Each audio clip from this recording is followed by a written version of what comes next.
Bros, imagine being able to slice the perfect cut of meat. Or maybe chop up some vegetables with all the power of the moon on your side.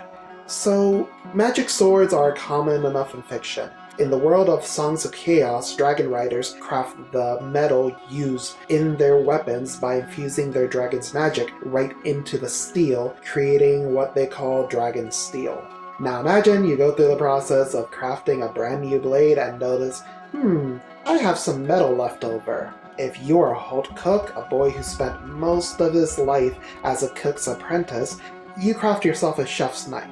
But let's step back for a moment. In the beginning of Book 3, Holt and his dragon Ash happen upon a meteorite. Holt senses that this meteorite is infused with a magic similar to Ash's element, moonlight. Holt takes a chunk of the meteorite with him, intending to use it to craft his own rider's sword. Previously, Holt was using the rider's sword of Holt's late mentor, Brode.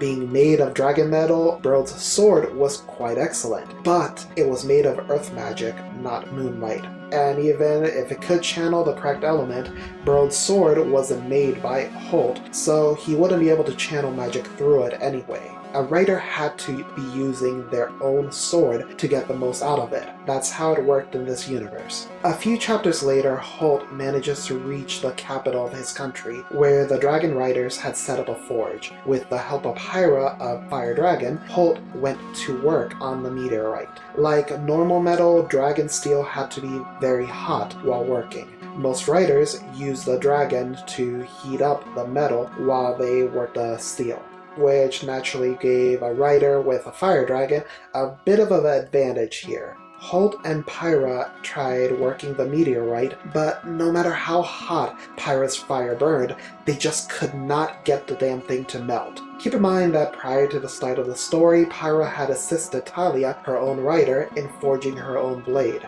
And heck, in Book 2, Pyra also helped Talia forge a crown for herself. So she's been through this process already. Eventually, Holt was forced to give up and forge a normal rider's blade. Feels weird to call a magic sword a normal, but this meteorite was just that atypical in this setting. But this was all side questing, and Holt needed to get back to his actual mission. Holt's main quest came directly from the leader of the Emerald Dragonflight, the Life Elder.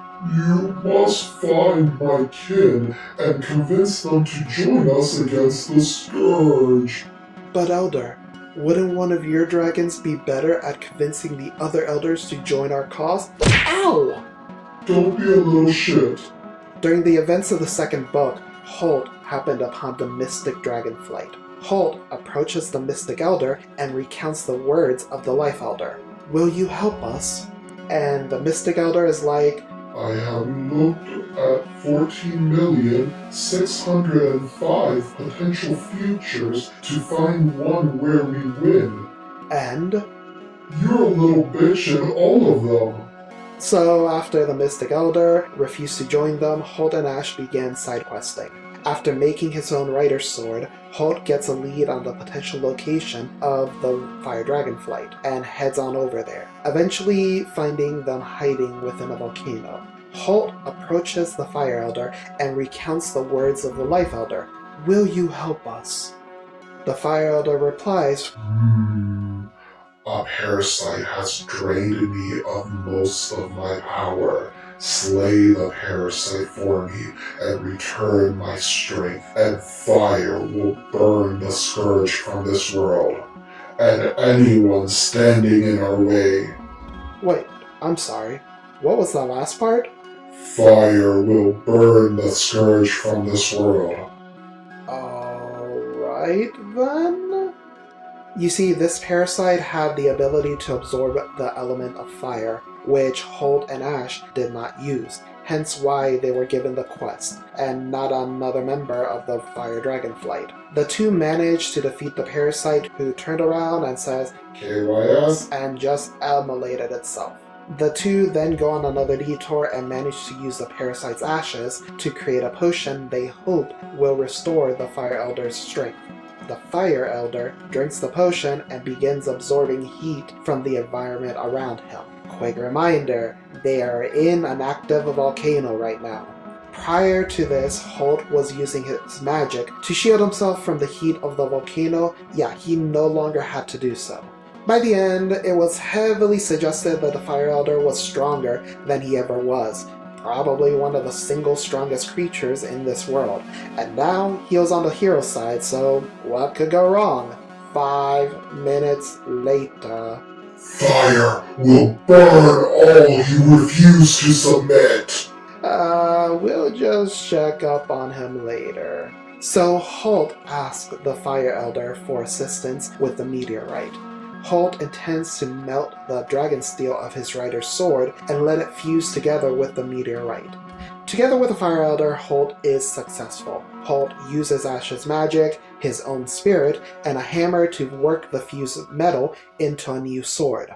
When the metal is cooled, Holt is left with a white, cream-colored sword with a starburst pattern across the blade. When he uses the sword along with Ash's magic, Holt finds that he can make the blade either absorb or emit light, either one being heavily useful in a sword fight, or for cutting the perfect slice of beef.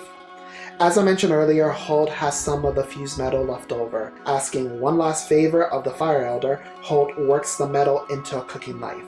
Holt never named it, or his rider's sword for that matter, so I'll just refer to it as Holt's knife. So let's discuss its stats. A normal rider's blade was virtually indestructible once forged, to the point where a rider could only sharpen it with a scale from their own dragon. A rider's weapon can naturally conduct their own dragon's element through it. Holt and Ash use moonlight as an element. Moonlight can burn through the scourge even better than fire can. Using Warcraft as an example, think the Paladin's Holy Light spell versus the Undead. Moonlight can also be used to purify the Scourge's plague. Not particularly useful for cooking unless Holt is cutting into something infected by the plague. I guess it could potentially purify it. Alternatively, if Holt is trying to make a steak out of bug meat, but that would be the effect of a normal dragon steel sword. And Holt's knife isn't made of typical dragon steel. It's also partially made from a meteorite that naturally contained his own element. So we can probably assume this means that Holt's cooking knife and his sword is better at conducting his own magic. We don't know much about what metal the meteorite was composed of, but considering how difficult it was to melt, we can probably assume a greater strength and durability than normal steel. There are multiple cases in fiction where the hero will make a powerful weapon out of a meteorite. Sokka's sword from Atla being a recent example. In the inheritance cycle, all the rider's swords were made of bright steel, which came from a meteorite. Of course, some would argue that Holt forging his knife out of the fused metal is the equivalent of using a flamethrower to boil water, but you can't argue that it isn't damn cool. Anyway, Holt hasn't actually achieved his full potential yet, but when he does, I'm working under the assumption that Holt's knife will scale to Tessaiga, i.e. he has the power to cut 100 slabs of beef with a single swing. Of course, Book 4 isn't out yet, so I may be lowballing this feat here. If you have enjoyed this video, please feel free to smash that like button and comment down below. If you have enjoyed my inane ramblings, please subscribe to the page. Peace.